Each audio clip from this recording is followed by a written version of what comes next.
Amazing day mga ka-GMC. So welcome back to my channel. Ayan. So kung napanood nyo kahapon yung in-update ko tungkol kay T-Rich Alpha, so syempre hindi mawawala dyan yung isang klase. Ito si T-Rich Venom. Ayan. So pag-usapan natin kung magkano na nga ba yung bagong presyo niya, kung sulit na nga ba dito. Then pag-usapan na rin natin yung specs niya. Ayan. So pero bago lahat, please like and subscribe.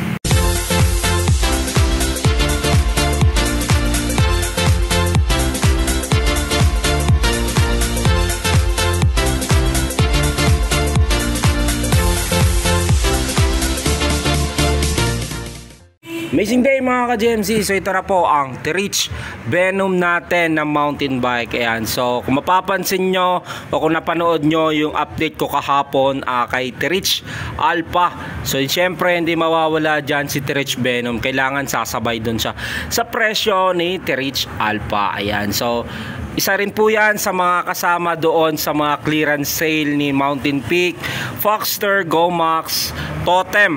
Then yung mga T-Rich na mga model natin na mga mountain bike and road bike. Ayan. So pag-usapan natin yung bagong presyo ni T-Rich Venom 27.5. Available din po yan sa 29er. Sa mga gusto mag-order, ship nationwide tayo kahit saan man sulok ng Pilipinas. Ayan. So check nyo sa description yung link kung saan nyo po ito ma-order. Ayan. So available po yan sa TikTok natin. Ayan. So pag-usapan na rin natin. Umpisa na natin i-bike check si T-Rich Venom 27.5. Ito na po si T-Rich Venom natin 27.5. Ayan, kung mapapansin nyo sa kanyang frame, ayan, so two-tone colors. Ayan po kasi yung mga 2023 model na mga lumabas, two-tone, ibig sabihin meron niyang dalawang kulay sa kanyang frame. Merong black, then blue color combination. Sa mga naghahanap na ibang kulay, so yan lang po yung meron tayo sa both 27 and 29. So parehas po sila. Then ito si T-Rich Venom natin ay medium frame. So halos lahat naman ang ginawa ni T-Rich and the Foxster ay mga medium frame. Okay, so standard po yan. Then ito ay material niya, ito ay aluminum alloy na. Ayan, kung mapapansin nyo, meron yung sticker sa kanyang set tube. Yung Venom na model, so dito nakalagay, no? So hindi siya masyadong pansinin yung mismo pinaka model niya. Kinagandahan naman ng frame nito ay glossy then smooth weld. Yan, kung mapapansin nyo, dito naman sa kanyang top tube, may design. Then meron syempre yung transcend once up. Ayan, then merong warning sign na nakalagay, mag-helmet kayo once na nagbabike kayo. Ayan, so yan po dito sa kanyang head tube. Ayan, smooth weld. Ito yung nagustuhan ko dito, napakaganda ng frame, no? Makinis. Yan, so biruin mo, no? Yan, so dito naman tayo sa kanyang seat post. Yung seat post niya ay quick release. Ayan, kung mapapansin nyo, so mas madali siyang adjust, no? So hindi mo na kailangan ng tools para mag-adjust o itaas baba yung kanyang seat post. Yan, kung kayo matangkad, pwede nyo i-adjust yan. Yung size naman ng kanyang seat post ay 31.6. Sa mga nagtatanong kung anong mga size ng seat post nyo sa bawat bike, meron niya naka-emboss. So pwede nyo i-check yung size ng kanyang seat post. So lahat ng bikes meron yan. Okay, so para mas familiar kayo. So alloy na rin ng kanyang seat post, no? Ayan, so T-Rich ang brand. Alloy na rin yung kanyang pedal, stock pedal niyan, ball bearing. Then yung kanyang saddle ay T-Rich. And kung mapapansin nyo, T-Rich ang brand, medyo manipis. Ayan, so medyo mas manipis siya, medyo malambot naman niya. Ayan, yung bouncing, no? So lalo sa mga newbie.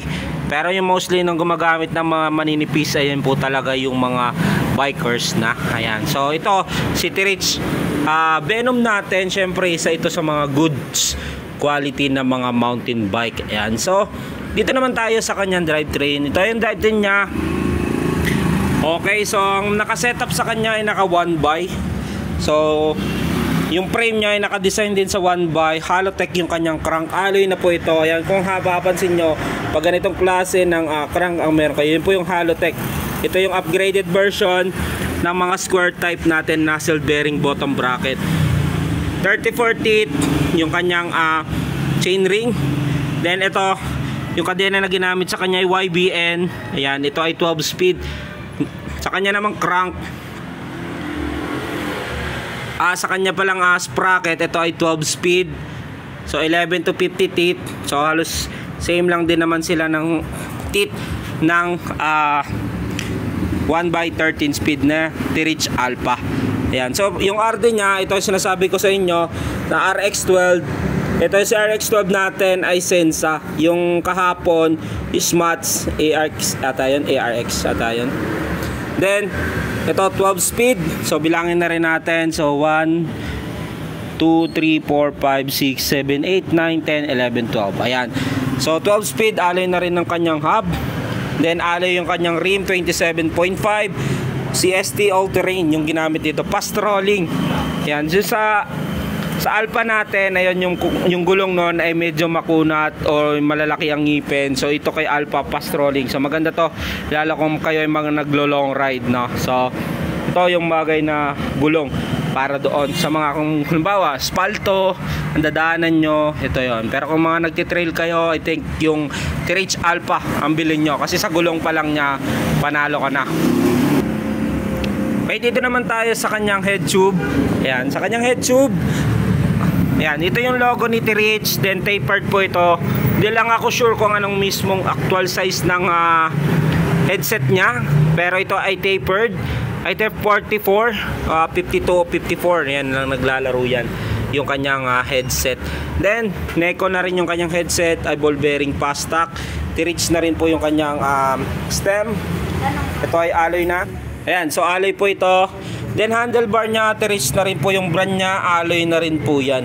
Ang nagustuhan ko dito, syempre kung napansin nyo yung brand ni T-Reach Alpha, so yung Venom natin ay naka Shimano MT200. So yan, so Shimano po yan. Ito yung hydraulic nya. So dito sa kabila o sa kanang bahagi, ayun po yung kanyang Shimano din syempre. Yung shifter nya dito, ayan, so Smatch din pala. Ayan, so Smatch RX12 yung ginamit dito. Kala ko Sensa. So Smatch and Sensa, gaya ng sabi ko doon sa isa, same lang din naman sila ng quality at same din sila ng manufacture. Ayan. So ito, yung shifting niya ay 12 speed kay T-Reach Venom. Isa pang nagustuhan ko dito, yung pinaka fork niya, ito ay naka air fork. And alam natin na yan ay mas magaan doon sa mga preload na coil natin na mga fork. Ayan. So yun din kasi yung isang bagay na nagpapabigat doon sa mismong mountain bike natin. Pero ito ang kinagandahan kasi ito ay naka air fork na. Ayan. So meron na rin po yung lockout suspension, yung babouncing.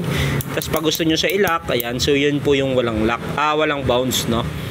So dito naman sa kanyang fork, syempre ito ay air fork, then ito ay alloy na. Quick release na rin po yung kanyang unahang gulong. Ganun din dito sa likuran. Ayan. So quick release, may skewer po yan. Ayan, 160mm yung rotor, then Shimano MT200 hydraulics. Yung hub niya ay alloy na. Then ito ay naka 32 holes. Ayan, yung harap likod niya na rim ay 32 holes din. Ayan, so alloy na po yan, double wall alloy. Ayan, CST all-terrain yung ginamit sa kanya na gulong. Ayan, so ito si T-Reach Venom natin 27.5. Presyo niyan dati, ayan, no.